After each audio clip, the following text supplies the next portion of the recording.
Proton Arena 2026 kembali sebagai sebuah pikap lifestyle moden yang menggabungkan ketahanan kerja harian dengan gaya lebih segar dan teknologi terkini. Model ini direka untuk pengguna yang perlukan kenderaan serbaguna sama ada untuk kerja membawa barang atau kegunaan harian di bandar. Proton Arena 2026 membawa pembaharuan besar dari segi reka, bentuk, keselesaan dan keselamatan supaya lebih relevan dengan keperluan pemandu masa kini di Malaysia. Dari segi luaran, Proton Arena 2026 tampil dengan wajah lebih agresif dan moden. Bahagian hadapan menggunakan lampu LED tajam dengan rekaan baharu yang memberi imej lebih berani. Grill hadapan bersaiz besar menambah karakter lasak, manakala bumper direka lebih kukuh sesuai untuk kegunaan kerja. Garisan badan di bahagian sisi masih mengekalkan konsep pikap dua fungsi tetapi kini lebih aerodinamik. Rim alloy baharu menambah sentuhan sporty, menjadikan Arena 2026 bukan sahaja kenderaan kerja tetapi juga gaya hidup.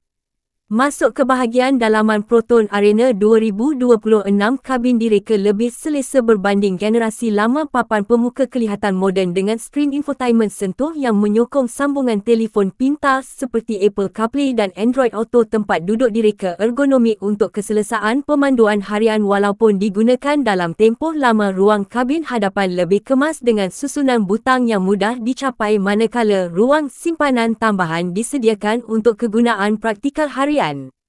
Dari segi prestasi, Proton Arena 2026 dijangka menggunakan enjin turbo yang lebih cekap dan berkuasa sesuai untuk membawa beban berat serta pemanduan jarak jauh. Enjin ini memberikan torque yang kuat untuk kegunaan kerja tanpa mengorbankan penjimatan bahan api. Transmisi automatik moden membantu pemanduan lebih lancar terutama dalam kesesakan bandar atau ketika membawa muatan penuh. Sistem suspensi pula ditala khas untuk menahan beban sambil mengekalkan keselesaan pemandu. Aspek keselamatan turut dipertingkatkan dalam Proton Arena 2026. Model ini dilengkapi sistem brek anti kunci ABS, kawalan kestabilan elektronik, kawalan cengkaman serta bantuan mula di cerun beg udara disediakan untuk pemandu dan penumpang. Hadapan kamera undur serta sensor parkir membantu memudahkan pergerakan terutama ketika membawa kenderaan ini di kawasan sempit atau tapak kerja. Sistem keselamatan ini memberikan keyakinan lebih tinggi kepada pengguna.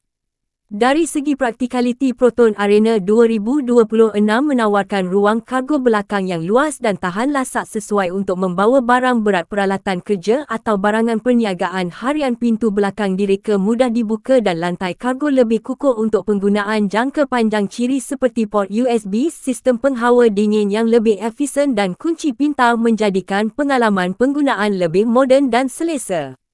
Secara keseluruhan, Proton Arena 2026 adalah pikap yang seimbang antara kegunaan kerja dan gaya hidup moden. Ia menawarkan reka bentuk lebih menarik, prestasi kukuh serta ciri keselamatan yang baik menjadikannya pilihan sesuai untuk pemandu yang perlukan kenderaan serbaguna. Adakah Proton Arena 2026 ini mampu menjadi pikap paling praktikal untuk anda?